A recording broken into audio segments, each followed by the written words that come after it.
Just fucking do it. Subscribe now. Somebody's hand was up. Yes, sir. Sir, I got two questions. In the case of the Carlin's couple and the Carlin couple and the Goomba brothers, how would you structure the shares? In both cases, they're 50-50. I know you have intentions of, we won't say fucking over or allocating them differently. Okay. We'll just put it that way.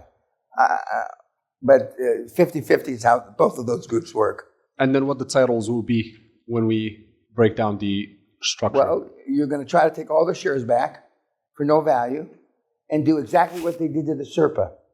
Vote them down to 5%? Is that your plan? Well, how come I know this? Because I've done this a million times. And Allah be with us, but I've had 100 Muslim partners. He's not saying Allah Akbar, but to his family, he'll be saying Allah Akbar. Fuck you. No, it's 50-50 if you have a prearrangement. I mean, a real prearrangement, not one that you thought up in your head, but a real prearrangement, the allocation can be different. Allocation can be different. I've been in Indian deals where they tell the family we're getting no shares in this deal. I'm doing it for the glory of the 10,000 gods and Hindi and bullshit, which is a lie.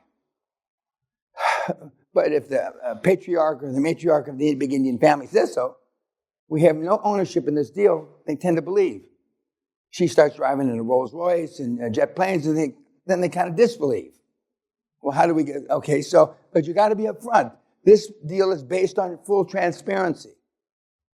If it's going to not be full transparency, then you better do it in a place like Dubai, which you're already there, which they don't control the paperwork and I'm not suggesting you do this. This is not a recommendation, but they don't control a lot of the governance of the companies. Now, if you're a Dubai citizen and you have the misfortune of going into business with one of the Dubai royals, everything I've told you they know, some of which they invented, because they've been doing this shit a long, long, long time, a lot longer than I have. But the holding company will normally be, this is not 100%, the holding company will normally be, let's say it's just you know, a U.S. citizen, okay? And the 100% ownership will be divvied up to, in the beginning, your directors, and you'll wind up with about 65%, 2/3. It will not be in your wife's name if you're married, or your sister's name, or your father's name, unless you want them to be owners. The only ownership they'll have is when he dies or you die through inheritance. And you can block that too. I mean, just because, now in places like France, if you have kids, I mean, you have no rights. The kids can challenge a will, but if you're going to be in places like that, I wouldn't form a company in France. I'd form a company someplace else. But your lawyers will tell you, they'll ask you, what's your main objective? Do you want your brothers or your wife or your family to benefit at all? That's either yes or no. Okay? If the answer is yes, who and how much? Whom and how much? And so I'm being sarcastic now. Yeah, 5% to my family, 95% to me. I've heard a lot worse than even that, but anyway, okay, fine, okay. And so then they structure it. But then at the end of the day, the best documents are when all people sign, even the 5%. But you'll set it up, most people do, because they're lazy or they don't want to confront their family, that you'll sign it, 95%, and those are the ones that are taken to court. Those are the ones that are contested. I think, I don't know this for a fact, but one of the reasons it was easy for Warren Buffett to disinherit those people I told you about is because everybody signed off on that document and gave him total control. So even though as a CEO of a public company, allegedly, signed 11,000 documents. I can only remember 40 or 50 of them. But the 40 or 50 I signed were the important ones that I read. I certainly didn't read 11,000 documents. So I have a lot of other people that, I'm not the first person to read my emails. Sometimes I'm not the second person to read my emails. And not all emails come to me. But I'm not paranoid, and like you guys get your emails on your phone and stuff like that. I don't know. That'll drive you crazy, and I can tell you categorically, none of the big guys that we're talking about, one, get emails on phones, two, read other than a fraction of their emails, because they've got their lives delegated like I do amongst 4 or 5 gals that not more or less, run my life. I mean, I got a list. I just show up. The driver comes, and I get on the plane, and I show up. But I mean, we've been doing this a lot of years now.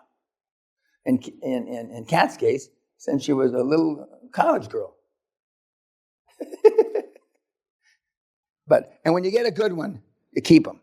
You've heard these people say you're only as good as the people around you, right? Boy, that's an understatement.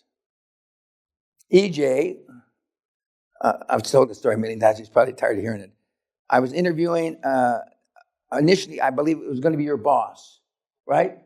The guy came in, and he didn't quit right there, but he never showed up for work. And so EJ came in, and I forget what I asked him or who asked him, can you do this? And EJ always says yes.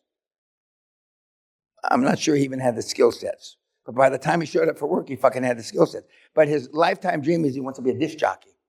If you haven't figured this out yet, that's his real lifetime dream. He wants to have a show and, a band and, and he's always done this stuff. He's never said no. And now they're married. They now live here. But you don't find good people that often.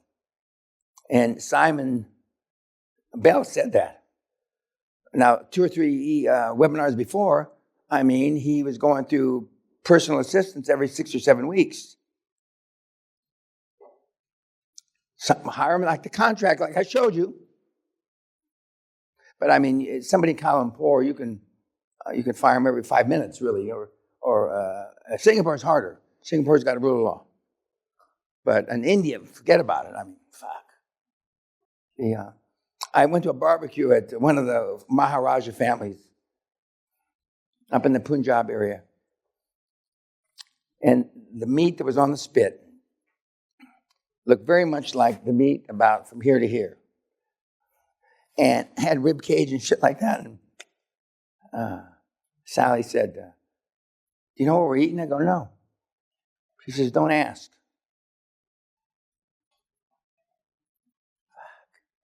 Those are the good old days. A lot of money in India. God knows. A little teeny amount of people have it, but okay. Anything else about the board meeting? Yes, sir.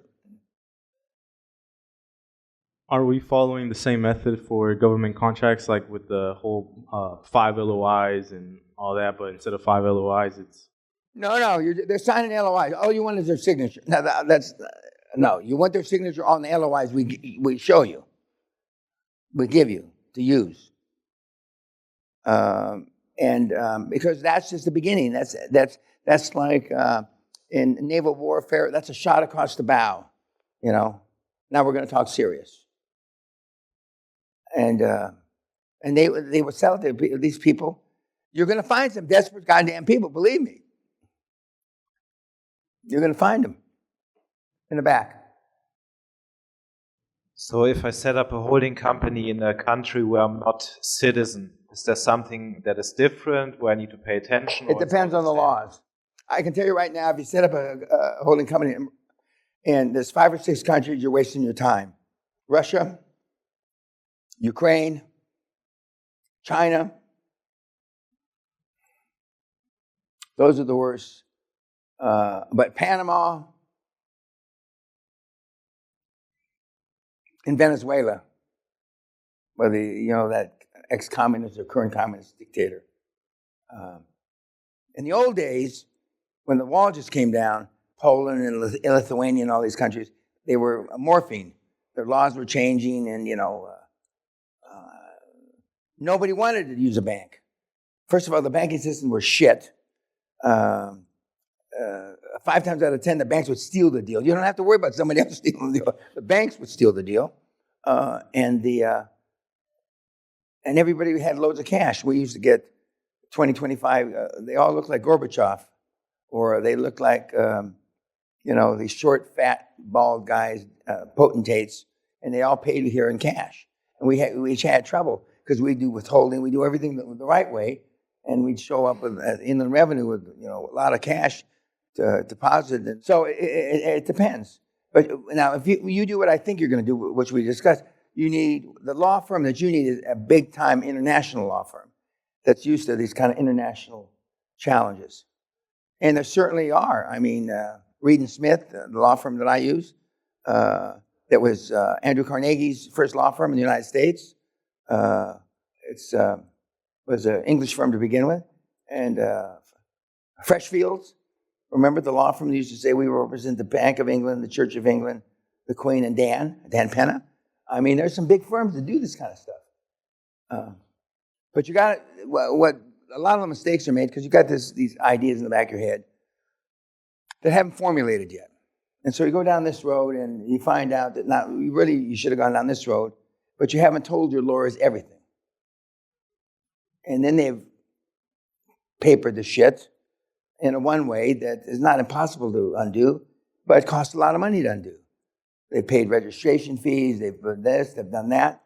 And you got to tell your lawyer the truth. That's kind of an oxymoron because a lot of lawyers are shitbags. But at the big firm level, Ropes and Gray in America is a great law firm. Represent the president, one of 4 or 5 law firms that have represented the president since 1782 or something. But they're all expensive. They're all expensive. And so you can't go in and give them a fucking song and dance. You got to tell them the truth. Truth. And like this deal where the guy threw his son in jail and his wife left him. He had, I don't know all the details, and I'll find out later on, but 100% of the ownership wasn't where it should have been. And his wife as she walked out the door, she said, and I know such and such, and I'm going to tell so-and-so. That's not what you want. And God had no wrath like a woman scorned. We had, back in the 90s, we had a gal cut her husband's dick off, for real. That seems a little harsh to me. A little over the top. And certain female ethnicities have a proclivity for that more than others.